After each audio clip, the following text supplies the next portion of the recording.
that radio station was bought by Emmis, as I'm sure you Mhm. know. And then on January 11th, 1986, they changed formats. They saw a little niche between the top 40 stations and the urban stations. And on January 11th, 1986, they changed from KMGG. What was it? Magic 106? Magic 106. Magic 106.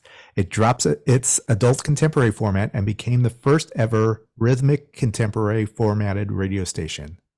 It was actually Magic was actually a hot AC, so it wasn't just an AC. It was hot AC. So, which makes it a little bit less of a. Oh, okay.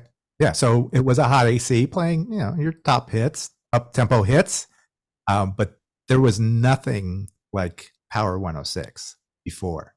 This was an original, much like K Rock at the time in the 70s and early 80s, bringing up, playing new music that we'd never heard before. These were remixes and dance songs. I mean, do you want to, can you, because you Oh, were part of this, weren't you? I was. I did my first internship. My first radio internship was at Power 106 in 1988, 87 or 88. Might have been 87 to 88. And yeah, it was a, uh, it was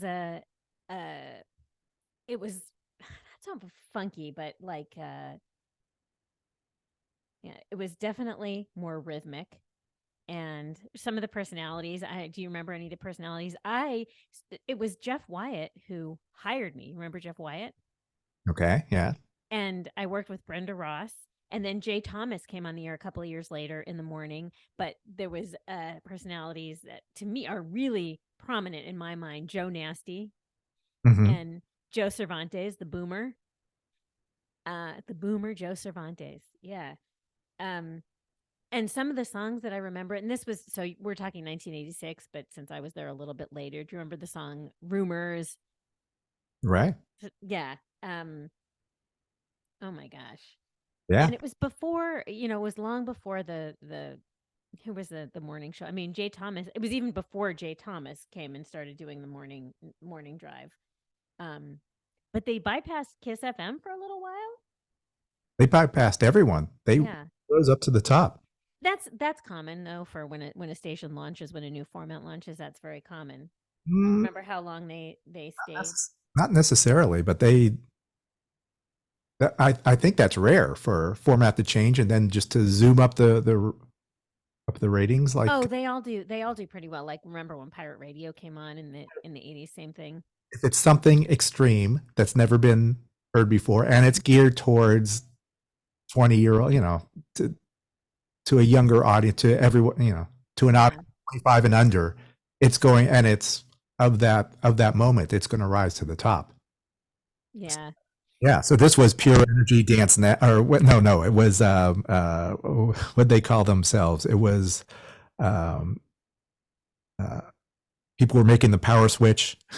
Yes, and yeah. Um And then yeah, so they were so yeah, so, so Power beat Kiss FM in their second book. Only the talk station KABC did better than Power in the spring of 86. In the fall of 86, Power was number 1, and then from there on every ratings period was a battle between Kiss and Power. yeah, And then yeah, they that was really Emmis's biggest success, or their first success on a national level. It yeah, was a yeah, it was yeah. a good time. They did an event every year, just like all stations. Like iHeart has their iHeart Music Festival. Power 106 had their Powerhouse Festival every year. Powerhouse. It wasn't even a festival. It wasn't a festival. It was a concert. They used to have them like at the Palace in Hollywood. Then it, I think, moved to other places. I think we had it once on the Queen Mary.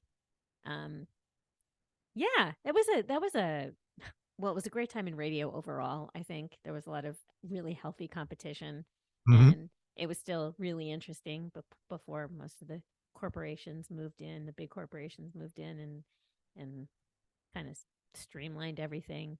Yeah, Power was a powerhouse. No, I mean I think it was a gamble or to do something Mhm. completely different, and but it paid off. It was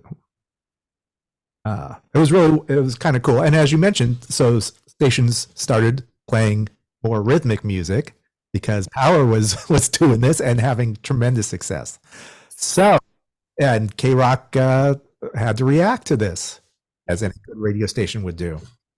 Yeah, and some of these songs you can absolutely, especially the first one we're going to talk about, you will absolutely expect to hear it on Power 106.